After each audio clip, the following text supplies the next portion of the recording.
Private first class Bradley meaning کی آزادی کے لیے ہونے والا یہ مظاہرہ فورٹ میڈ میری لینڈ کے اس مقام پر ہو رہا ہے جہاں بریڈلی میننگ کو گزشتہ جمعے ایک فوجی عدالت کے سامنے پیش کیا گیا تھا اور جہاں ان پر ہزاروں خفیہ سرکاری دستاویز کو عام کرنے کے الزام میں مقدمہ چلانے یا نہ چلانے کی بحث جاری ہے۔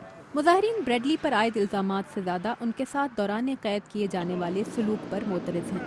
ایک سپاہی جس نے امریکی اقدار کے خلاف کوئی کام نہیں کیا، جس پر ابھی جرم ثابت نہیں ہوا مگر جسے 1 سال سے زائد عرصے تک قید تنہائی میں رکھا گیا، سخت تفتیشی حربوں کا نشانہ بنایا گیا، جسے سورج کی روشنی، والدین اور دوستوں سے ملاقات سے محروم کر دیا گیا، کوئی بھی اسے انصاف پر مبنی سلوک قرار نہیں دے گا۔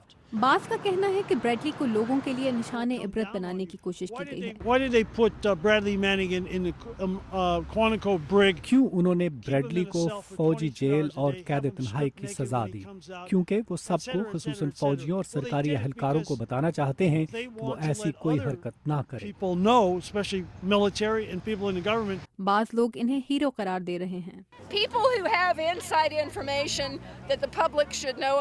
وہ لوگ جن کے پاس کوئی اندر کی معلومات ہیں اور جنہیں لوگوں تک پہنچانا چاہیے، میرے نزدیک وہ ہیروز ہیں۔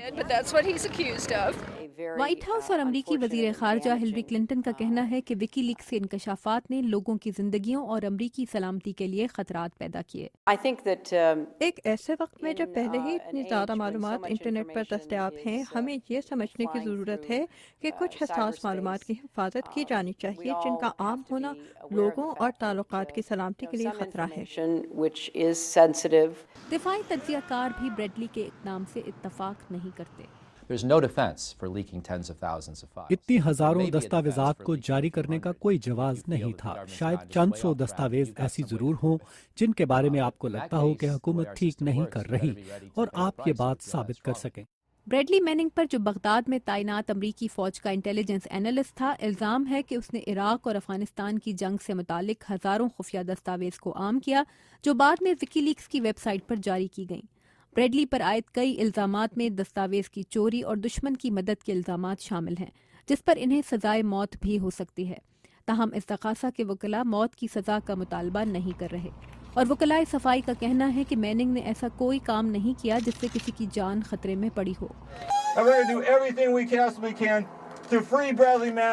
ریاست میری لینڈ کے فورٹ میڈ فوجی عدالت کے سامنے جمع ہونے والے مظاہرین وہی ہیں جو مختلف امریکی شہروں سے آکیوپائی موومنٹ کے نام پر واشنگٹن ڈی سی میں موجود ہیں، اور ان کا کہنا ہے کہ بریڈلی میننگ کو آزاد کروانے کی لڑائی ایک بڑی تحریک کا حصہ ہے جو انہیں امید ہے کہ آنے والے دنوں میں ایک امریکن سپرنگ میں تبدیل ہو جائے گی۔